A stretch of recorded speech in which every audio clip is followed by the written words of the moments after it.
समीर आशा पाटील दिग्दर्शित चौर्य हा चित्रपट 5 ऑगस्टला सिनेमागृहात येतोय। या सिनेमाचा ट्रेलर पाहून आपल्याला 5 हायलाइट्स मिळतात, ज्यावरून हा चित्रपट इंटरेस्टिंग असेल असं वाटतं। क्रमांक 1, हे कथानक घडतंय शनी शिंगणापूरमध्ये। या गावाची खासियत अशी की तिथे घरांना दरवाजे नाहीत, कारण तिथे कधी चोरी होतच नाही। या श्रद्धेला ट्विस्ट देण्याचं काम या कथानकात होतंय, त्यामुळे अर्थात याचा परिणाम नक्की पुढे काय होतोय आणि ही कथा पुढे काय वळण घेते हे पाहणं रंजक असेल। क्रमांक 2, चोरी करणारे हे चोर कोणी भुरटे चोर वगैरे नाहीत। त्यांना त्यांची एक ओळख सोडण्याची किंवा एक छाप पाडण्याची खूप खुमक आहे, कारण चोरी करण्यासाठी त्यांचे खास गणवेश आहेत। पोलिसांच्या गणवेशात आणि चेहऱ्यावर हिंदी सिनेमातल्या हिरोंचे मुखवटे लावून ते चोऱ्या करतायत।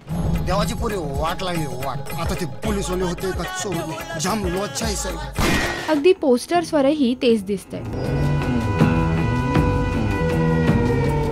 सो ही भानगड नक्की काय आहे हे उलगडेल 5 ऑगस्टला।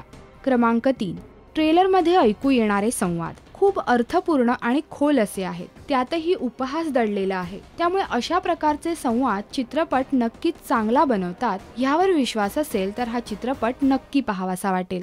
तो चोरी करून दानपेटीत पैसे टाकणाऱ्यांना शिक्षा करत नाही, तर दानपेटी लुटणाऱ्यांना कशाला शिक्षा करेल? क्रमांक 4, चित्रपटाची कथा हाच चित्रपटाचा हिरो आहे। शिवाय याआधी गावात फुलणाऱ्या हळूवार कथा आपण पाहिल्यात, ज्यात भावनांचा गुंता किंवा स्ट्रगल हे सगळं पाहायला मिळालं।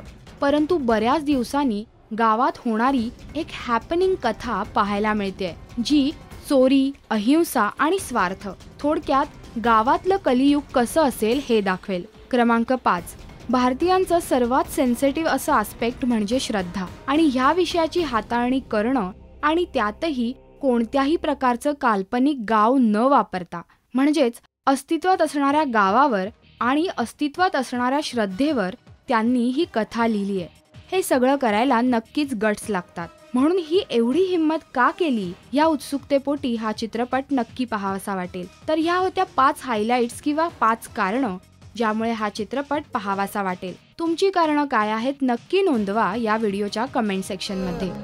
अरे देवा तुझ्या देवळात चोरट्यांचा फड।